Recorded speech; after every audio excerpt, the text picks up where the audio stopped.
வணக்கம் மக்களே, welcome back to our channel info 366.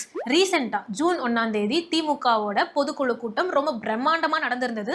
இந்த ஒரு பொதுக்குழு கூட்டம் பார்த்தீங்கன்னா மு.க. ஸ்டாலின் அவர்கள் பேசின உரையுமே இப்போ நிறைய விதத்தில் ஒரு பேசு பொருளாக மாறி விவாதங்களுக்கு உள்ளாயிருக்கு அப்படின்னு சொல்லலாம்.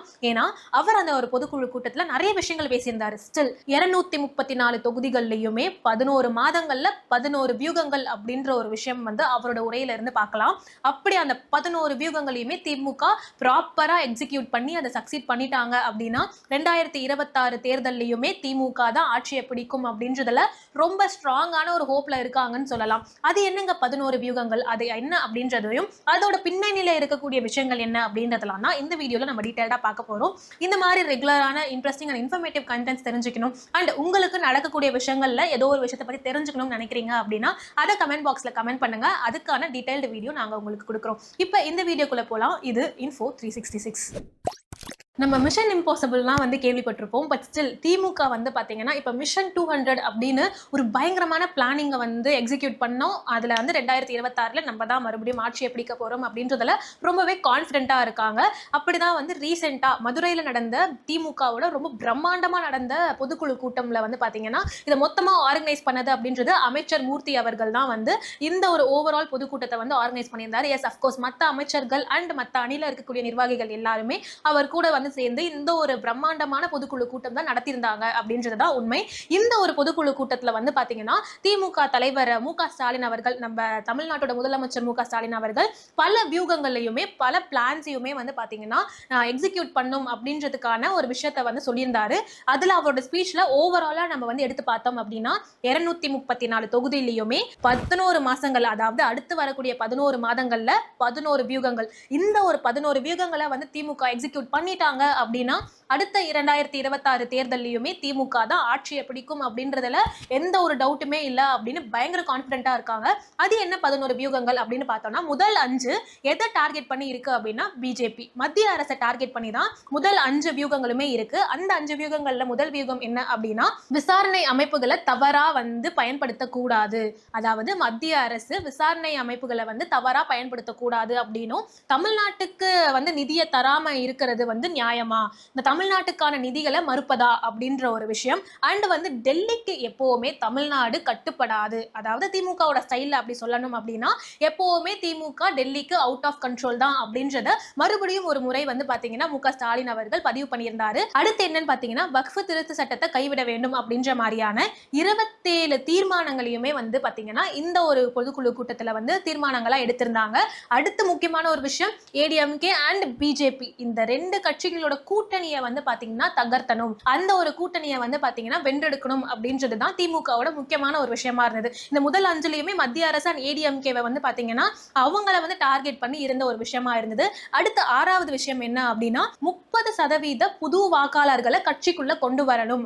அதுக்காக பூத் கமிட்டியை திமுகவோட பூத் கமிட்டியை ஸ்ட்ராங்கா மாத்தணும். ஏன்னா ரீசெண்ட் டைம்ல ஏடிஎம்கேவும் அவங்களோட பூத் கமிட்டியை ரொம்பவே வலுவானதா ஆக்கணும் அப்படின்றதுக்காக பல வேலைகளை ஸ்டார்ட் பண்ணியிருக்காங்க. இன்னொரு பக்கம் தாவேகாவும் பூத் கமிட்டி கருத்தரங்கம்லாம் நடத்தி அதுக்கான ஒரு டெம்ப்ளேட்டை கொடுத்து நிறைய பென்டிரைவ் கொடுத்து நிறைய வியூகங்களுமே அவங்களுமே வகுத்துட்டு இருக்காங்க. அப்படின்றப்ப திமுகவோட பூத் கமிட்டியுமே ரொம்ப ஸ்ட்ராங்கானதா ஆக்கணும், புதிய வாக்காளர்களை கட்சிக்குள்ள கொண்டு வரணும் அப்படின்னு முடிவெடுத்திருக்காங்க. அடுத்து பாத்தீங்கன்னா கட்சியில புது ரத்தம் பாய வேண்டும் அப்படின்னு சொல்லியிருக்காரு. அது என்னன்னா யங்ஸ்டர்ஸ் இளைஞர்களை திமுகல அதிகமா கொண்டு வரணும். திமுகல இளைஞர்கள் நல்லா வேலை பார்க்கறாங்க அப்படின்றப்ப அவங்கள இளைஞர் அணியில கொண்டு அவங்களுக்குமே பதவி கொடுக்கறது அந்த மாதிரி விஷயங்கள்லாம் பண்ணணும். இளைஞர்களை ஃபோக்கஸ் பண்ணி பாத்தீங்கன்னா 2026 தேர்தலுமே இருக்கணும் அப்படின்ற மாதிரியுமே திமுக பாத்தீங்கன்னா ஒரு பிளானிங்ல இருக்காங்க. இதுக்கு பின்னாடியுமே இப்படி யங்ஸ்டர்ஸ் அப்படின்னு சொல்லும் போதே கட்சி அரசியல் ரீதியா பார்க்கும் போது இதுக்கு பின்னாடி அவங்களோட வியூகத்துக்கு முக்கியமான காரணம் யாரு? தாவேகா. ஏன்னா தாவேகாக்கு யங்ஸ்டர்ஸோட சப்போர்ட் அப்படின்றது அதிகமா இருக்கு அப்படின்னு பல ரிப்போர்ட்ஸ் அண்ட் பாத்தீங்கன்னா பேக் எண்ட்ல இருக்கக்கூடிய நிறைய டீம்ஸ்மே சொல்லும் போது அந்த ஒரு விஷயத்துலயுமே டிஎம்கே ஸ்ட்ராங்கா இருக்கணும். இன் ஜஸ்ட் கேஸ் பாத்தீங்கன்னா ஒரு வெற்றி அடையறதுக்கு சில வாக்குகள் வித்தியாசத்துல வந்து தோல்வி அடைஞ்சிட்டோம் அப்படின்ற மாதிரி எல்லாம் இருக்கவே கூடாது. முக்கியமா அந்த சில வாக்குகள் யங்ஸ்டர்ஸோட வாக்குகளா இருந்தது அப்படின்ற ஒரு நிலைமை திமுகக்கு வந்துடக்கூடாது. அதனால திமுகல வந்து பாத்தீங்கன்னா யங்ஸ்டர்ஸ் இளைஞர்களை வந்து ஊக்குவிக்கணும், அவங்கள வந்து பாத்தீங்கன்னா கட்சிக்குள்ள கொண்டு வரணும் அப்படின்றதுலயுமே மும்மரம் காட்டி அதுக்கான வேலைகளை ஸ்டார்ட் பண்ணணும்னு வந்து வலியுறுத்தி இருக்காரு.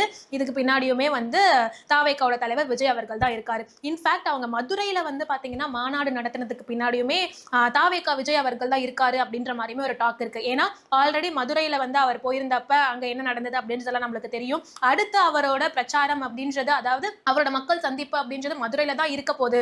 ஆல்ரெடி வந்து பாத்தீங்கன்னா எம்ஜிஆர் அவர்கள் அங்க வந்து நின்று ஜெயிச்சிருக்காரு. சோ தாவேகாவோட தலைவர் விஜய் அவர்கள் அங்க வந்தாரு அப்படின்னா அவருக்கான அங்க சப்போர்ட் இருக்கும். சவுத்ல இன்னும் வந்து தாவேகாவோட பவரை வந்து கொண்டு வர போறாங்க அப்படின்ற மாதிரி எல்லாம் இருக்கிறப்ப ஆல்ரெடி ஏடிஎம்கேவும் வந்து சவுத்ல ஓரளவுக்கு வந்து வீக் ஆயிட்டே போறாங்க அப்படின்ற சமயத்துல தான் டிஎம்கே சவுத் சைடுல ஸ்ட்ராங்கா இருக்கணும் அப்படின்றதுதான் மதுரையில இந்த பொதுக்குழு கூட்டம் நடத்துறதுக்கான காரணங்களா வந்து சொல்றாங்க.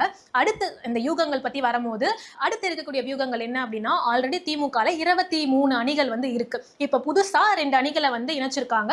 மாற்றுத்திறனாளிகள் அணி அண்ட் கல்வியாளர்கள் அணி அப்படின்னு 2 அணிகளை வந்து உள்ள கொண்டு வந்திருக்காங்க. இதுக்கப்புறம் வந்து திமுகல 25 அணிகள் வந்து இருக்கும். அந்த 25 அணிகளுமே வந்து திறம்பட செயல்படணும் அப்படின்றதுமே அவங்களோட வியூகங்கள்ல ஒன்னா இருக்கு. அடுத்து 9வதா பார்த்தோம் அப்படின்னா, வெற்றியோட அடிப்படையில தான் கூட்டணிகள் இருக்க போகுது, வெற்றியோட தான் வந்து கூட்டணி அமைக்க போறோம் அப்படின்றதும், அந்த கூட்டணி அமைக்கிறப்ப அந்த வெற்றிக்கு நிச்சயம் அப்படின்றப்பதான் கூட்டணி இருக்கும்ன்ற மாதிரியுமே வந்து ஒரு வியூகம் போட்டிருக்காங்க. அடுத்து என்ன அப்படின்னா, இந்த மாதிரி ரோட் ஷோ பண்றது, எல்லாரும் அந்த நிர்வாகிகள் எல்லாருக்கூடயும் சேர்ந்து சமபந்திய விருந்த வந்து சாப்பிடுறது, மு.க. ஸ்டாலின் அவர்கள் இந்த ஒரு ஈவெண்ட்லயுமே எல்லாருக்கூடயும் சேர்ந்து அந்த ஃபுட்டு சாப்பிட்டது அப்படின்றதெல்லாம் நடந்திருந்தது இல்லையா.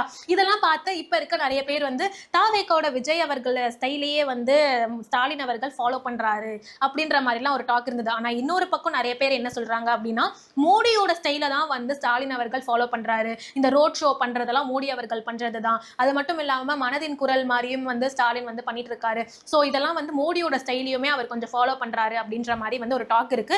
ஒரு பக்கம் தாவேகாவோட விஜய் அவர்கள் பண்ணக்கூடிய விஷயங்கள்லாம், இந்த குழந்தைங்க வந்து அவர் கண்ணத்தை கிள்றது அண்ட் வந்து இந்த மாதிரி சில விஷயங்கள்ல வந்து பண்ணும்போது தாவேகாவோட விஜய் அவர்களோட ஸ்டைல் அவர் ஃபாலோ பண்றாரு அப்படின்ற மாதிரியுமே ஒரு கருத்து இருக்கு.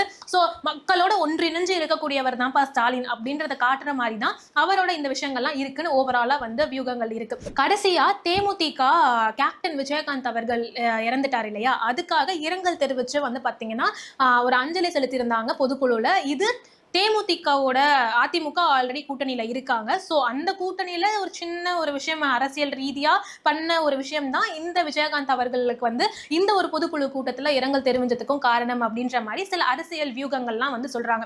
ஓவராலா இந்த 11 வியூகங்களையுமே 11 மாசங்கள்ல திமுக வந்து எக்ஸிக்யூட் பண்ணி ப்ராப்பரா வந்து அதுல சக்சஸ் பண்ணிட்டாங்க அப்படின்னா 2026 தேர்தல் வெற்றி அப்படின்றது மறுபடியும் ஆட்சியை பிடிக்க போறது திமுக தான் அப்படின்னு வந்து ரொம்ப கான்பிடண்டா நம்பிட்டு இருக்காங்க. ஸ்டில் இந்த ஒரு 11 மாசங்கள்ல இவ்ளோ வேலைகள் பண்ணா மக்கள் நம்பிடுவாங்களா, இல்ல வந்து இந்த 11 மாதங்களை வச்சுதான் மக்கள் ஓட்டு போட போறாங்களா அப்படின்னு கேட்டா 50-50 அப்படின்னு தான் சொல்லலாம். ஏன்னா மக்களோட மனசை வந்து எந்த அளவுக்கு நம்ம வந்து மாத்துறோம், அவங்களோட மனசுல எவ்வளவு போய் பதிகிறோம் அப்படின்றது ரொம்ப முக்கியமான விஷயம். இந்த 4 ஆண்டு காலங்கள்ல திமுகவோட ஆட்சி காலம் எடுத்து பார்க்கும் போது தவறுகள் இருக்கு, நிறைய நல்ல விஷயங்கள் இருக்கு அப்படின்றப்ப மக்கள் எல்லாத்தையுமே அவங்க அடுத்தும் நம்ம ஆட்சிக்கு வந்தா நம்மள ஆண்டா நம்மளுக்கு அது நல்லதா, நம்மளோட இது வந்து பாத்தீங்கன்னா மேம்படுமா அப்படின்றது தான் வந்து யோசிக்கணுமே தவிர இவங்க இந்த 11 மாசங்கள்ல பண்ணக்கூடிய ஒரு விஷயங்களை வச்சு அவங்கள வந்து ஜட்ஜ் பண்ணி அதுக்காக ஓட் பண்றோம் அப்படின்றது எந்த வகையில ஃபேரா இருக்கும் அப்படின்றது எனக்கு தெரியல. ஸ்டில் இந்த 4 ஆண்டு காலங்கள்ல, அதாவது இந்த 5 வருஷ காலங்கள்ல திமுகவோட ஆட்சி வந்து பாத்தீங்கன்னா நல்லபடியா இருந்ததா, சரியா நடந்ததா அப்படின்றது உங்களோட கருத்தா, இல்ல இன்னும் ரொம்ப மோசமான ஆட்சியா தான் திமுக இருந்தது, திமுக ஆட்சியில இவ்வளவு விஷயங்கள் வந்து மோசமா தமிழ்நாட்டுக்கு நடந்திருந்தது அப்படின்னு நினைக்கிறீங்களா அப்படின்றதெல்லாம் உங்களோட கருத்துக்களை வந்து கமெண்ட் பாக்ஸ்ல ஷேர் பண்ணுங்க. இந்த 11 வியூகங்களும் திமுகக்கு கை கொடுக்குமா இல்லையா அப்படின்றதையுமே நான் உங்களை அடுத்த வீடியோல வந்து மீட் பண்றேன். Until then is bye from Divya.